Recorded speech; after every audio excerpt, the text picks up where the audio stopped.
Mine's actually around founder mentality, because I deal with people in the US, the UK, but also here in Australia. And one of the things that a lot of Australians start out with is this tall poppy syndrome and the fact that the government doesn't support an entrepreneurial spirit, whereas, in the US, people will just start 7 companies in 90 days because they're like, I'll try something X. It's like, so what I love about a lot of the incubator projects, but also the larger M&As, once a company's gone through something else, is working on the founder foundation, so that whole healthy, wealthy, wise aspect and what to do to pick yourself up.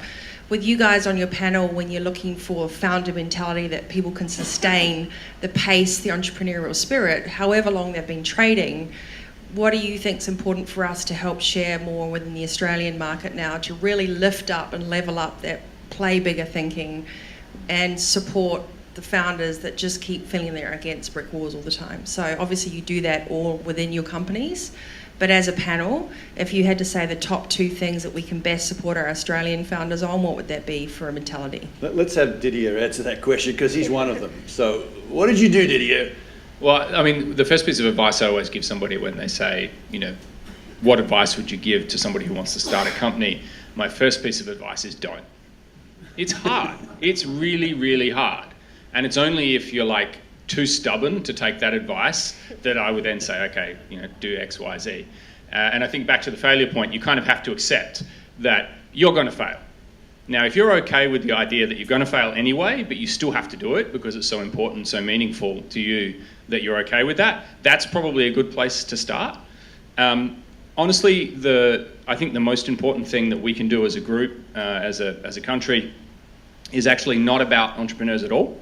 And it's about just how we think about families and people around us. So, one of the things that we talk about at work is that no matter how important the business is to you, you borrow the time that you're at work from people that are much more important than your business is.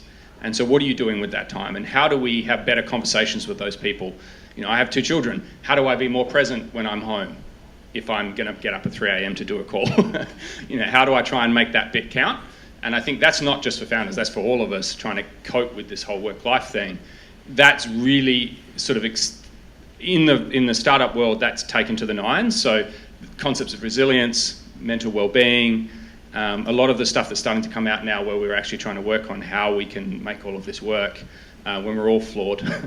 That's, I think, the most powerful thing, is just to lean into that and learn from it.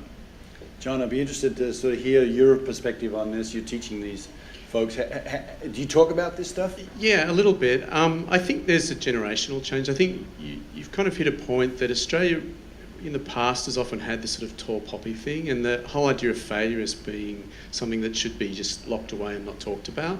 And I mean, universities help reinforce that because we have fail grades, and you say you failed the subject. That's really bad. And I think it's just that word kind of permeates you, and you think, yeah, I can't afford to fail, and that causes a lot of problems, particularly, this whole idea of burnout, where people have to work massive hours just to just get something done. But I think that is changing now. I think people are becoming, the whole nature of work is changing anyway, right? The way that people work now is changing. The way that people have to keep reskilling is changing as well. And I think that the side effect of that is, in fact, that you do have to accept failure, because everyone's going to fail in their careers from now on. Nobody's going to have a job for life anymore. Right. So you're going to have to reskill. You're going to have to keep working and keep thinking about, well, how can I improve on what I did before?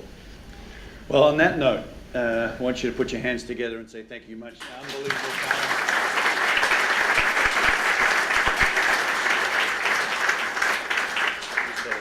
So also I'd like you to thank again John Bertrand. It's wonderful having you.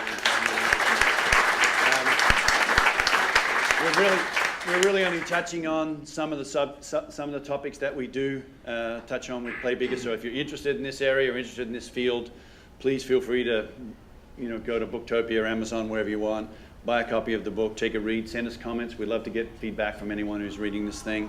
And on behalf of Monash University, Belinda, who are the publishers of the book, and Hachette, which is the publisher of the printed book, we'd like to thank you for attending tonight. And please have a round of drinks on us. Okay.